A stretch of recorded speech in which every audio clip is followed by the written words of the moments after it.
Admin ito, ano? Hindi, ay, admin ba? Admin yan. Oo. Pisting yawa.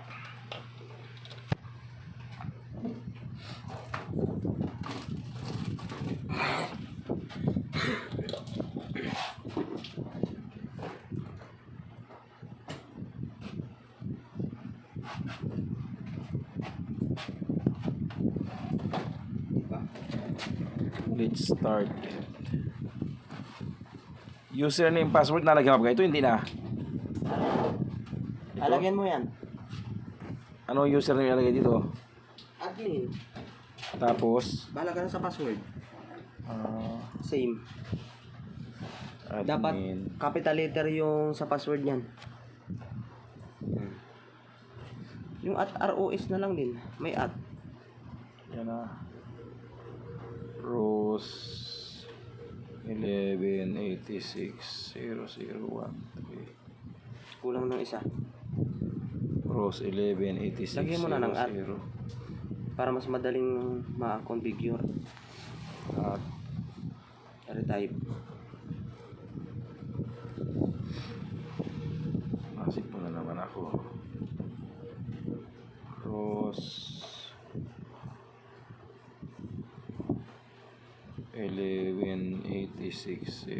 1186-0013. Tama, no?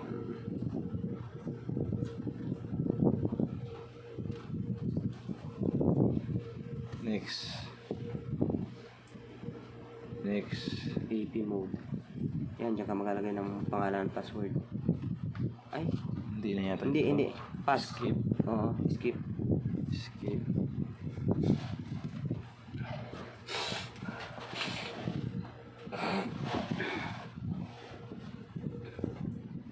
Dagdagan mo. Ha? Bago mo i-update.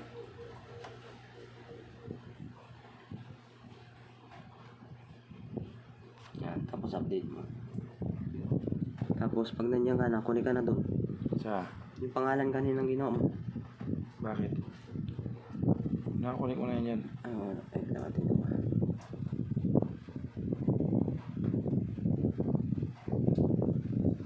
Done.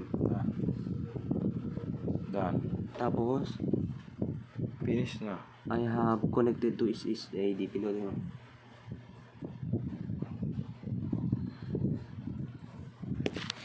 Lagyan ko internet. Wala ko internet yan. Lagyan ko na.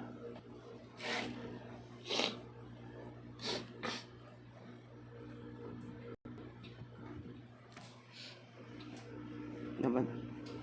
Yan, lagyan mo na. Isa pa. Ano isa pa? Baguhin ka pa. Sa wireless. Ano dito? Wireless. Tapos, ayun yung pangalan ng TP-Link. TP-Link, baguhin mo yun. Hindi yan. Sa dulo mo i-swipe mo pa pa ganun. Ha? Oo. Pinakadulo. Ayan. Saan yun? Balik pala. Sama. Ayun, tipiling. May edit yan. Bakit walang edit? Ay, may edit yan. Tama ba ako? Doon pala. Ayan. Yan. Ito yung pangalan. TP-Link. Diyan ka maglalagay ngayon ng password dito. Doon sa edit na yun. Huwag yung delete. Baka mapindot mo yung delete. Try. Oo. Yan. Tapos lalabas yun dyan. Swipe mo. Ayun, o. Saka ka pangalan. Ito. Lagay ko dito ay testing. Ay ano. Ito wifi ng bayan. Please wifi ng bayan na lang para mas maganda. Ano, free wifi, ganun. Hindi. Piso wifi ng bayan. Hindi mo malam hihiwala yung ano, piso wifi ng bayan. Huwag na. Piso wifi ng bayan. Pag hiwalay mo kahit space lang. Bawal ang space dito. Pwede. Pwede Pwede. Oo. Pangalan yan eh. Kahit anong gawin mo dyan, kahit anong ilagay mo. Yan, tapos yung password, yung NaN. Pindutin mo. Tapos personal. Yan. Ay. Tama ba? Wireless password. Hindi.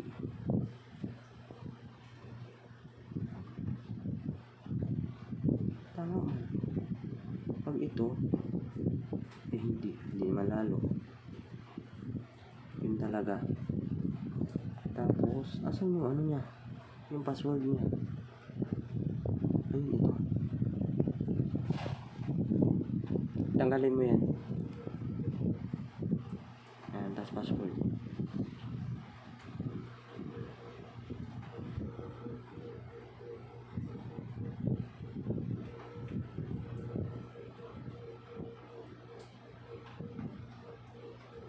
Tapos nandyan yung seed niya sa kaliwa.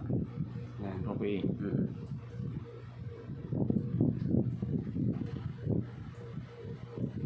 Pindot pa. Yun, okay na. Tingnan mo yung pangalan doon. Save. Hindi. Pag dito ka nagpindot, save yun. Pero pag dito, okay. Yan. Tingnan mo doon yung ano, yung wifi. Yung pangalan na ginawa mo kanina, nasa na. Ito. Yan. Yan, tas password. Ba't nalagyan ng password? Eh, di ba nilagyan mong password? Ay, IP ito ba't nilagyan ng password? Eh, di tanggalin mo. Balik ka doon. Something ang kaay. Saan ako mabalik? Ibak mo. Hindi mo naman sinabi agad. Hindi nakakunik ka na Yan, doon. kaya nga wifi ng bayan. Nasaan na? Ayan o. Testing. Ayan ay. Ayan o. Ay. Yan. Ayan. Lagyan mo muna password, kunik ka. Na-edit naman yan. Basta may password. Hindi mo naman, akala ko naman, ano ay. Yan, kunik. Balik ka dun sa, ano kanina dito. Yan, hindi yan, itong gilid ang pinutin mo. Yan, tapos punta ka dun. Yan. Swipe mo muna para mag-loading.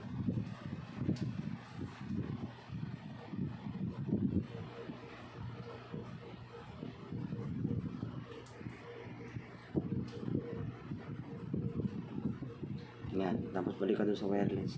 Yun sa taas na wireless. Ayan. Mabasa yan. Yan. Tapos balik ka ulit dun sa dulo. Yung kaninang pinindot mo. Yan. Ito. Yan. Edit mo ulit. Yan. Tapos swipe ulit. Tapos tanggalin mo yung password. I-auto mo lang. Try. Personal. Yung WPE personal. WPE personal. Tapos NaN mo. Yun. Tapos okay mo na ulit. Auto-connected yan. Yan ang antena na pwede mong i-edit. Kahit na-configure mo na. Basta na ano mo na kukunikan mo. Yan, auto-connected oh. Why password? Ito ilalagay dyan o. Sa bilat? Hindi dyan. Saan dyan? Wala man tayong ibang wifi dyan. Ay, sa man yun. Dito. Ay, sa man na yun. Na lang ay. Ay, so isa. Kaya na yan eh. Hindi, naikabit nyo na isa. Ay, pag may ano, pag may bumili. Hindi na ilalagay mo. Hindi, pag ano, pag nagkabit doon sa ano, kay Losanta. Pangit lang kasi niya. Ano yung power supply? Bakit? Oh, ang iksi. Sa labas ilalagay. Kailangan mo naman ay 1 meter na wire. Ayan. Pwede yan pa mga ano. Yung...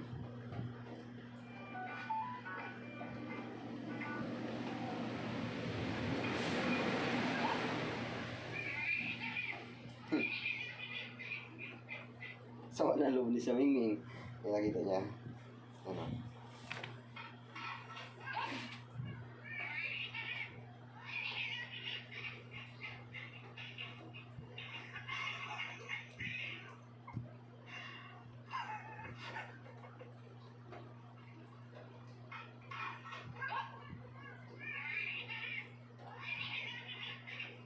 Yung, Wow, may $8 ka na. Ang bilis lang.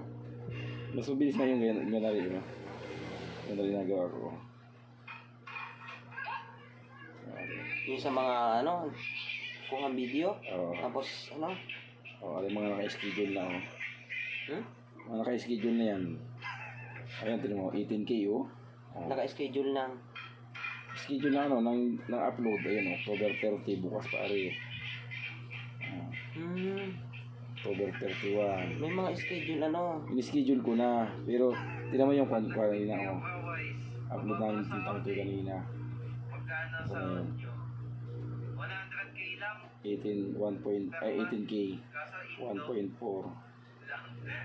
Ayan, yung dalawang tintang ko yan. 100k lang Indo. Puro kasama kayo na yan, Siya oh. 100k rupya. Sophie. Let me tell you.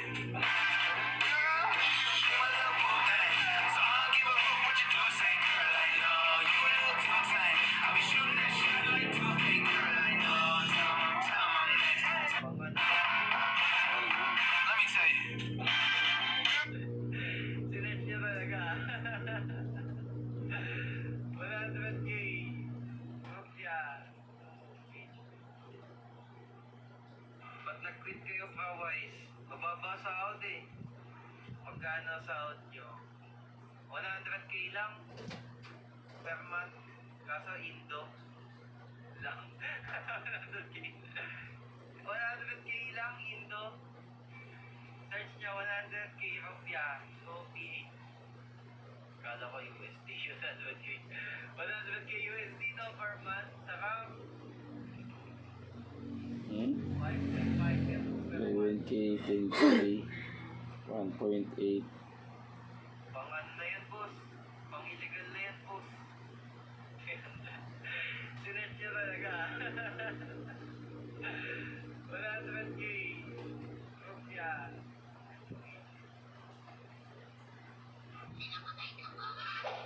Wow, grabe naman itong mga bossing. Oh, ini-spray mo pala, natatanggal na agad yung mga grasa. Hindi mo na pala kailangan yung bra.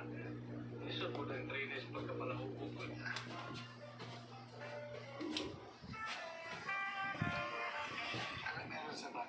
Kung sawa ka na sa laro na puro ads at puro talo, alam mo na ang gagawin, i-delete mo.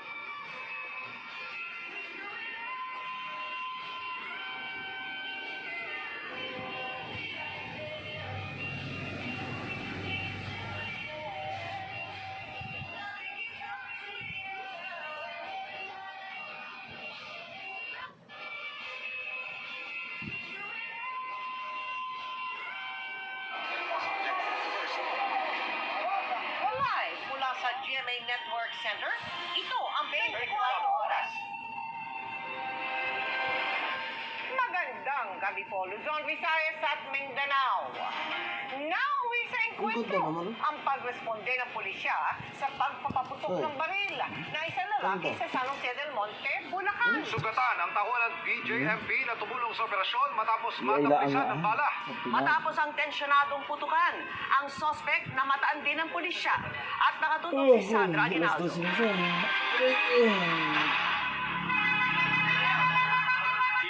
Umaligaw-ngaw ang putukan sa kalsadang ito sa barangay Luzon South, San Jose del Monte, Bulacan. Kitang ilang pulis na nagkukubli sa likod ng isang tricycle at isa pang sasakyan habang may pinapuputukan sa di kalayuan. Boss! Ayan na! Ayan na! Ang mga pulis, rumisponde sa sumbong na isang lalaki ang nagpapaputok ng baril sa lugar. Pero pagdating ng pulisya, pinaputokan rin umano sila ng lalaki, kaya nauwi sa barilan sa gitna ng kalsada.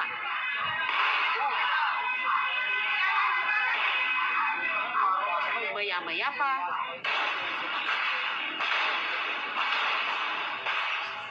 ang suspect natamaan ng mga pulis na agad dinala sa ospital. Hindi pa malinaw kung ano ang kalagayan nito sa ngayon.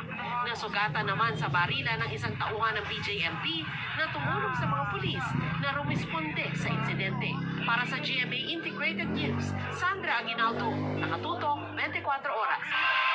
Kumpirma Kumpirmado lang nasawi ang suspect sa pamamaril sa San Jose del Monte, Bulacan. Blanco ang kanyang misis kung bakit nagawa ng mister ang krimen. At nakatutok doon live si Rafi Tim. Rafi, Vicky, bakas pa nga dito sa kalsada yung dugo kung saan bumagsak yung suspect kanina na walang habas ng namaril dito sa barangay Musona kaninang katanghali. Ang tagpo rito kanina bago mag-alas 2 ng hapon, nakahuli ka nga ng ilan nating mga kapusong narito kanina nang mangyari ang insidente.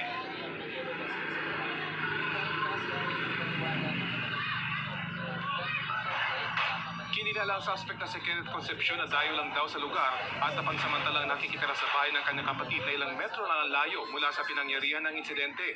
Ayon sa initial police report, nakatanggap ang tawag ng San Jose del Monte Bulacan PNP tungkol sa isang lalaking nagpapaputok ng baril sa lugar na ito bandang 1:45 ng hapon. Nang magpadala daw sila ng polis para i-verify ang report, dito na nila nakaengkwentro ang suspect at ito na ang nakunan sa video ng ilang taga rito. Ayon sa mga nakasaksi nating nakausap, pilit pa siyang pinasusuko ng mga polis at sinasabihang huwag nang lumaban. Pero patuloy pa rin daw siya na nakipagbarila ng putok, nakipagpalitan ng putok sa mga pulis. Hanggang sa siya ay tamaan at dito na nga sa gitna ng kalye bumagsak. Nakuha mula sa kanya ang isang caliber 9mm na baril, 2 magazine at 6 na live ammunition. Na-recover naman dito sa paligid ang 17 basyo ng bala. Bukod sa napatay na suspect, sugatan naman sa braso ang isang kawalingan ng BGMP na tumulong sa mga pulis. Nakunan pa siya ng ilang taga rito habang tinutulungan ng mga residente matapos ang barilan. Kinukumpirma pa natin pero 2 bumara lang daw ang tinamaan din ng bala bagamat slight injury lang daw ang kanilang tinamo. Napasugod naman dito ang asawa ng suspect na kapapanganak lang noong nakarang buwan matapos malamang napatay ang kanyang asawa. Wala daw ideya ang asawa kung bakit namaril ang kanyang asawa at kung saan galing ang baril na kanyang ginamit. Hindi naman daw sila nag-away ng kanyang asawa bagamat ilang araw lang ang nakakaraan kinailangan nilang umalis sa kanilang tirahan dahil wala na silang pambayad sa upa. Ito raw ang kanilang pinag-uusapan nang huli niyang makausap ang asawa kagabi na hindi raw niya kinakitaan ng anumang problema. Pero ayon sa ilang taga rito, ay may nakakwentuhan daw siya sa tindahan kung saan nasabi nitong depressed daw siya. Ang sugatang tauhan ng BGMP agad namang dinala sa Kairos Hospital di kalayon mula rito para gamutin ang sugat sa kanyang braso. Ilang sasakyan din Vicky ang tinamaan ng bala mula sa nangyaring barilan kanina rito. Bagamat nakakalungkot daw ang pangyari, nagpapasalamat na lang Vicky yung mga taga rito na wala nang iba pang nadamay na malubha dito na sa nangyaring barilan kanina. Yan pa rin ang latest mula dito sa Barangay Muson sa San Jose del Monte, Bulacan. Vicky? maraming salamat sa iyo, Rafi Tima.